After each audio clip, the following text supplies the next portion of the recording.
if the villains from Puss in Boots were actually charged for their crimes.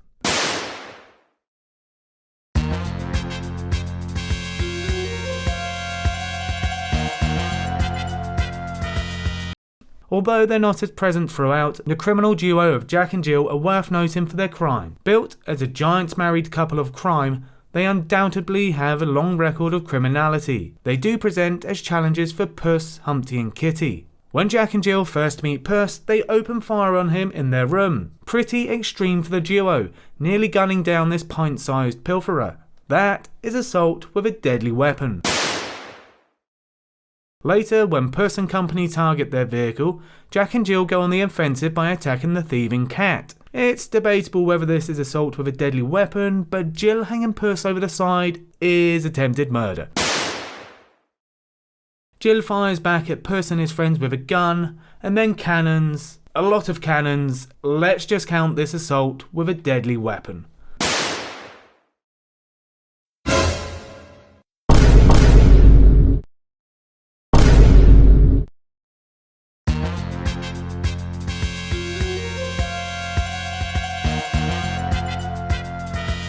Let's address Jack's business. His pie selling operation often involves him sticking his thumb in pies. While this is accurate to the folk character, it is a major violation of the law. We don't know if the FDA exists in this fairy tale world, but Jack's made an FDA violation if it did. As Jack showcases his acquired items, he highlights his unicorn horns. Whether these were paid for or removed himself, Jack possesses animal body parts. While it might be possible that unicorns can shed their horns, or that these broke off with old age, let's be honest here. This is Jack Horner we're talking about. You know, some animal abuse was involved in attaining these horns. Jack acquires the map for finding the wishing star from his contacts. Considering the value of that map, this could be considered grand larceny based on immense value. Jack uses a magical hand on one of his sellers to avoid payment. This transforms them into gold, and the spell is never reversed. It might be possible to reverse with some spell, but since Jack won't give up, this is pretty much murder. As Puss flees from Jack's place, Jack launches a lance at the escaping cat. Some harm is caused to Puss and his companions. This can be considered an assault against an animal. When Jack encounters Goldilocks and the three bears, he fights back against them with his weapons. This is an assault against both a human and 3 animals. Among Jack's arsenal is the fiery phoenix bird. He uses this legendary creature forcibly to start a fire, abusing the animal. Also, he starts a forest fire, so that's not lawful. While we'd like to fine Jack more for threatening to kill the cute perrito, this only counts as animal assault. While trying to kill Puss with his crossbow, firing unicorn horns, Jack kills 3 of his henchmen. While he may not have been aiming for them, this counts as 3 acts of manslaughter. This cliff scene, however, is pretty much homicide for forcing his henchmen into this deadly position.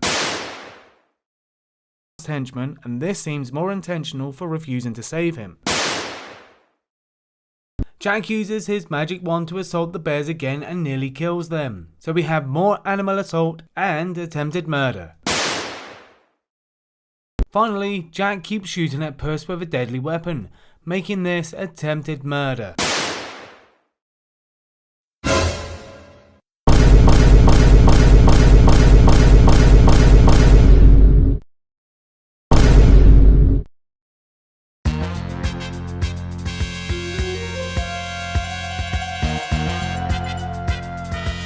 When Death first confronts Puss, he threatens his life and aims to take it soon. Death threats are kinda Death's thing, but they don't stand in the laws of mortals.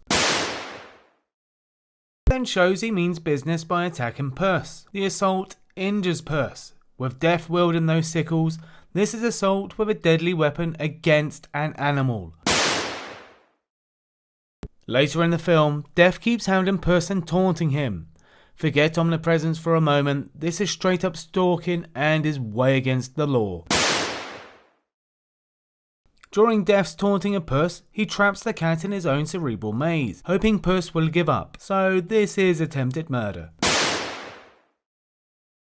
While Death never succeeds in taking Puss's soul in the movie, he does attack him quite a bit in the finale. They engage in a fight that is grounds for assault with a deadly weapon.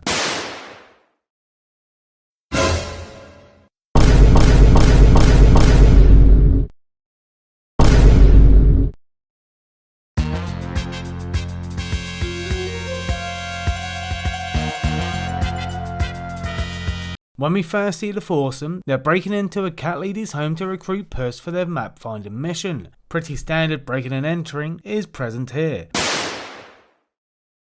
They also hold the woman against her will and threaten her for information, so that's assault.